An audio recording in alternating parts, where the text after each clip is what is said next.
વિદ્યાર્થી મિત્રો સ્વાગત છે એક્ઝામ ટુડે પર ફ્રેન્ડ હસમુખ પટેલ સાહેબ લાઈવ થઈને કોન્સ્ટેબલના અભ્યાસક્રમ વિશે સંપૂર્ણ ડિટેલમાં માહિતી આપી છે, ડિટેલમાં વાત કરી છે. તો શું માહિતી આપી છે, શું રહેશે કોન્સ્ટેબલનો અભ્યાસક્રમ, કયા કયા સબ્જેક્ટ વાંચવાના છે, કઈ કઈ પુસ્તકો વાંચવાના છે, પૂરી માહિતી આ વિડીયોમાં આપણે લેવાના. આગળ વધીએ એના પહેલાં મિત્રો ખાસ કરીને Gujarat police constable PSI LRD માટે એક્ઝામ ટુડેનું જે એપ્લિકેશન છે મિત્રો એ લોન્ચ થઈ ગયું છે. આમાં તમને ગુજરાત ઇતિહાસ, ભૂગોળ, જિયોગ્રાફી, મેથ્સ, ઇંગ્લિશ, રિઝનિંગ, વ્યાકરણથી માંડીને તમામ સબ્જેક્ટ ટોટલ અભ્યાસક્રમ જે છે મિત્રો આ રીતના તમે ટેસ્ટ આપી શકો. ટોપિક વાઇઝ આમાં ટેસ્ટ લેવામાં આવશે, ઉપર ટાઈમ ચાલશે, એને તમે સબમિટ કરી શકો. મેથ્સ રિઝનિંગના પણ પ્રશ્નો રહેશે, સાથે સાથે 100 માર્કના મિત્રો પેપર સેટ પણ રહેશે, જે 1 કલાકમાં તમે સોલ્વ કરી શકો. તમે તમારી તૈયારી કેવી છે એ પણ જાણી શકો. બરાબર, તો એપ્લિકેશનની લિંક મિત્રો ડિસ્ક્રિપ્શન બોક્સમાં આપેલી છે, ત્યાં જઈને તમે એપ્લિકેશનને ડાઉનલોડ કરી લો. અત્યારે 1500 જેટલો વિદ્યાર્થીઓ ડેલી ટેસ્ટ આપી રહ્યા છે અને ખૂબ જ વધારે એમને ફાયદો થઈ રહ્યો છે. નહીં તો પછી તમે પ્લે સ્ટોર પર જઈને એક્ઝામ ટુડે લખશો મિત્રો તો પણ ત્યાંથી પણ એપ્લિકેશન મળી જશે. સૌથી સારું રહેશે કે ડિસ્ક્રિપ્શન બોક્સમાં એની લિંક આપેલી છે, ત્યાં જઈને તમે એપ્લિકેશન ડાઉનલોડ કરી શકો. વોટ્સએપ, ટેલિગ્રામની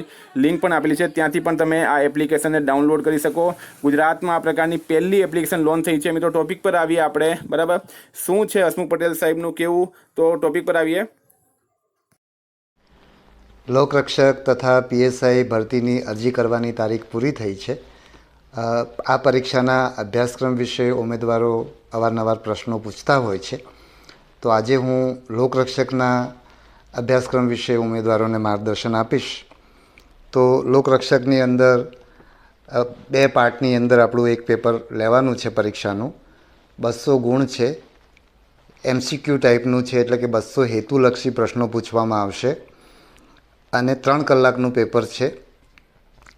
અને એમાં પાર્ટ A અને પાર્ટ B બે ભાગમાં આખું પ્રશ્નપત્ર વહેંચાયેલું છે અને એમાં બંનેમાં પાસ થવું ફરજિયાત છે અને બંનેમાં પાસ થવા માટે 40% ગુણ મેળવવા ફરજિયાત છે. હવે આપણે પાર્ટ Aની વાત કરીએ. વિદ્યાર્થીઓને ખાસ કરીને એને લગતા જ મુખ્ય પ્રશ્નો હોય છે. પાર્ટ Aમાં 80 માર્ક્સ છે, 80 ગુણ છે અને 80 પ્રશ્નો એમાં પૂછાશે અને બંનેમાં હેતુલક્ષી પરીક્ષા છે અને બંનેની અંદર ખોટા પ્રશ્ન માટે માર્ક્સ કપાવવાના છે. 0.25 માર્ક્સ એની અંદર કપાવવાના છે, એટલે કે નેગેટિવ માર્કિંગ છે. હવે પાર્ટ Aના અભ્યાસક્રમની વાત કરીએ તો રિઝનિંગ અને ડેટા ઇન્ટરપ્રિટેશન, ક્વોન્ટિટેટિવ એપ્ટિટ્યૂડ અને કોમ્પ્રિહેન્શન. તો પહેલાં આપણે રિઝનિંગ અને ડેટા ઇન્ટરપ્રિટેશનની વાત કરીએ તો એના 30 ગુણ છે, એટલે કે 30 પ્રશ્નો પૂછાશે. અને રિઝનિંગ અને ડેટા ઇન્ટરપ્રિટેશન છે એ ગણિત નથી, એટલું વિદ્યાર્થીઓને હું સ્પષ્ટ કરું. રિઝનિંગ એટલે કે તર્કના આધારે તમારે જવાબ નક્કી કરવાના છે અને ડેટા ઇન્ટરપ્રિટેશન એટલે કે તમને જે માહિતી ડેટા આપેલી છે એ ડેટાના આધારે તમારે પ્રશ્નોનો જવાબ આપવાનો છે. એટલે આ બંને એવા છે કે તમને જે રકમ આપેલી છે, જે વિગતો આપેલી છે પ્રશ્ન, એના આધારે તમારે તર્ક દોડાવીને રિઝનિંગને લગતા, તર્કને લગતા પ્રશ્નો તમારે સોલ્વ કરવાના છે. અને ડેટા ઇન્ટરપ્રિટેશનમાં તમને ડેટા આપેલી છે, જે માહિતી આપી છે અને એ માહિતીના આધારે જે પ્રશ્ન પૂછવામાં આવશે એ પ્રશ્નનો જવાબ આપવાનો છે.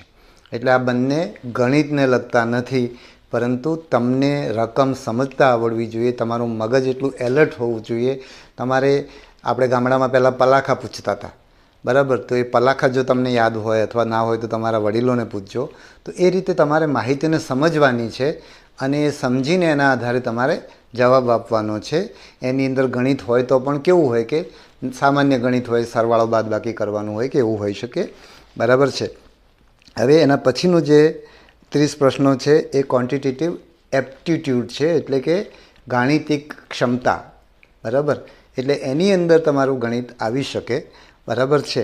તો એની અંદર પણ આપણે આ જે ત્રણેય જે છે, રિઝનિંગ, ડેટા ઇન્ટરપ્રિટેશન અને ક્વોન્ટિટેટિવ એપ્ટિટ્યૂડ, એમાં આપણે અગાઉ પણ મેં કહ્યું હતું કે ગયા વર્ષે આપણે જ્યારે પરીક્ષા લીધી ત્યારે પણ મેં કહેલું કે આપણે 12મા ધોરણના વિદ્યાર્થીને ધ્યાનમાં રાખીને એ પ્રશ્નો પૂછવામાં આવશે. એટલે તમે 12મા સુધી જે કંઈ ભણ્યા છો એના આધારે તમારી જે ગાણિતિક આવડત વિકસી છે, તર્ક તમારી અંદર વિકસ્યું છે, તમને કંઈ પણ માહિતી, આપણે રોજિંદા જીવનની અંદર માહિતી આવતી જ હોય છે, તો એ માહિતીને આપણે એનું અર્થઘટન કરીને આપણે જવાબ આપવાની ક્ષમતા તમારે કેળવવાની છે. અને એને લગતા પ્રશ્નો ભૂતકાળમાં બીજી જુદી જુદી પરીક્ષાઓમાં ગુજરાત બહાર જ્યાં પણ પૂછાયા હોય અથવા તો એને લગતા પુસ્તકો હોય કે ઇવન તમારા 12માની અંદર પણ એવા કે તમારા નીચેના ધોરણોની અંદર એવા પ્રશ્નો પૂછાતા હોય તો એને ધ્યાનમાં રાખીને તમારે તમારી એક ક્ષમતા વિકસાવવાની છે અને એના આધારે તમે તમારા જવાબ આપવાના છે. અને આનું જે ધોરણ છે પ્રશ્નોનું એ ધોરણ 12મા ધોરણ સુધીના વિદ્યાર્થી માટેનું છે. હવે ત્રીજું જે છે કોમ્પ્રિહેન્શન ઇન ગુજરાતી લેંગ્વેજ, એટલે કોમ્પ્રિહેન્શન એટલે કે સમજવું, બરાબર છે. એટલે ગુજરાતી વ્યાકરણનો અભ્યાસક્રમમાં સમાવેશ નથી, પણ કોમ્પ્રિહેન્શનનો છે. એટલે ફકરા પરથી પ્રશ્નોના જવાબ આપવાના છે. એટલે એક ફકરો આપેલો હોય અને એના આધારે એ ફકરાને તમારે સમજવો પડે અને એના આધારે તમને જે પ્રશ્ન પૂછ્યા હોય એટલે કે એમાં તમારા 4 વિકલ્પો જે આપેલા હોય એ વિકલ્પમાંથી તમારે યોગ્ય વિષય પસંદ કરવાનો છે. એટલે ફરીવાર કહું છું કે ગુજરાતી વ્યાકરણ નથી. ઘણીવાર વિદ્યાર્થીઓ પૂછતા હોય કે અમારે વ્યાકરણ માટે શું વાંચવું, તો લોકરક્ષકની પરીક્ષાની અંદર ગુજરાતી વ્યાકરણ નથી. એટલે આ આપણે પેપર પાર્ટ એની વાત થઈ ગઈ અને પાર્ટ એમાં તમારે 40% ગુણ લાવવા જરૂરી છે. એટલે બંને ભાગની અંદર 40% ગુણ મેળવવાના છે. હવે પાર્ટ બીની વાત કરીએ તો 120 ગુણ છે. એટલે કે 120 હેતુલક્ષી પ્રશ્નો તમારા ત્યાં આવશે અને એમાં પણ 40% પાસ થવું ફરજિયાત છે. 40% ગુણ મેળવવા પાસ થવા માટે ફરજિયાત છે. અને એની અંદર જે અભ્યાસક્રમ છે એ ભારતનું બંધારણ, પછી રોજબરોજના બનાવો એટલે કે કરંટ અફેર્સ, સાયન્સ અને ટેકનોલોજી એટલે કે વિજ્ઞાન અને ટેકનોલોજી, અને જનરલ નોલેજ. તો કરંટ અફેર્સમાં જે આપણી આસપાસ જે કંઈ બની રહ્યું છે એની આપણે છાપાઓના માધ્યમથી, ટીવીના માધ્યમથી, રેડિયોના માધ્યમથી કે બીજા બધા જે માધ્યમો છે એના માધ્યમથી તમારે એની જાણકારી મેળવવાની થાય અને એના આધારે તમારી પાસે જેટલી માહિતી હોય, તમારી પાસે જે જ્ઞાન ડેવલપ થયું હોય એના આધારે તમે આ રોજબરોજના બનાવો અંગેની માહિતી, બનાવો અંગેના પ્રશ્નોના જવાબ તમે આપી શકશો. સાયન્સ અને ટેકનોલોજી એટલે કે આપણે જેને સાયન્સ ભણેલા છે એવું નહીં. 12મા ધોરણ સુધી તમે જે વિજ્ઞાન ભણો છો, 12મા ધોરણના બધા પ્રવાહના, સામાન્ય પ્રવાહનો વિદ્યાર્થી 12માનું જે 11-12ના વિદ્યાર્થીઓ જે ભૌતિકશાસ્ત્ર કે રસાયણશાસ્ત્ર કે જીવ વિજ્ઞાન ભણે છે એવું નહીં. બધા 12માના વિદ્યાર્થીઓને જે સામાન્ય રીતે ભણવા ઉપલબ્ધ થાય છે એ પ્રકારના વિજ્ઞાન અને એ જ રીતે ટેકનોલોજીને લગતા પ્રશ્નો, કે ટેકનોલોજીમાં પણ ત્યાં જે કંઈ ટેકનોલોજી તમે ભણ્યા છો તે, અને એ સિવાય તમારા જીવનની અંદર જે ટેકનોલોજીનો સામાન્ય રીતે ઉપયોગ થાય છે, સમાચારોની અંદર તમે જુઓ છો, તો એ બધાના આધારે તમારે સાયન્સ અને ટેકનોલોજીની તૈયારી કરવાની થાય.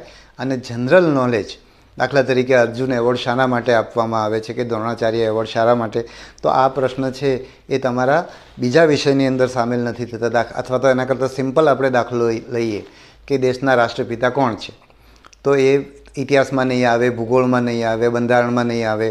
તો એવી જે માહિતી છે એનો સમાવેશ જનરલ નોલેજની અંદર થાય છે.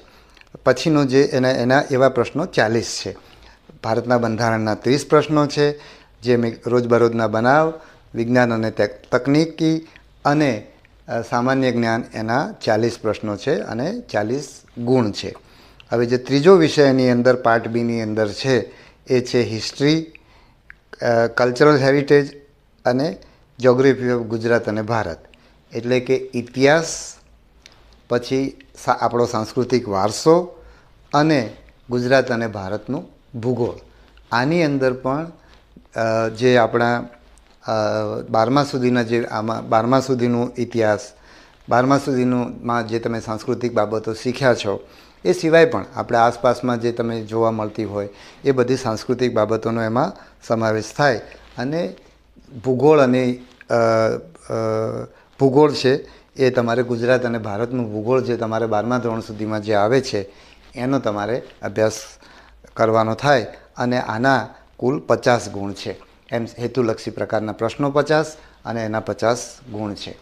તો અગાઉ મેં તમને ગયા વર્ષે જે લોકોએ લોકરક્ષકની પરીક્ષા આપી છે એમને ખ્યાલ છે કે ત્યારે પણ મેં એવું કહેલું કે તમે 1 થી 12 ધોરણના જીસીઆરટી અને એનસીઆરટીના પુસ્તકો તમે એમાં વાંચો અને પુસ્તકોની માહિતી, એટલે તમને મનની અંદર એવો પ્રશ્ન થાય કે મારે માહિતીની તૈયારી કરવાની કે સમજની તૈયારી કરવાની, તો બંનેની જરૂર પડે. તમે માત્ર સમજ વિકસાવો અને તમારી પાસે માહિતી ના હોય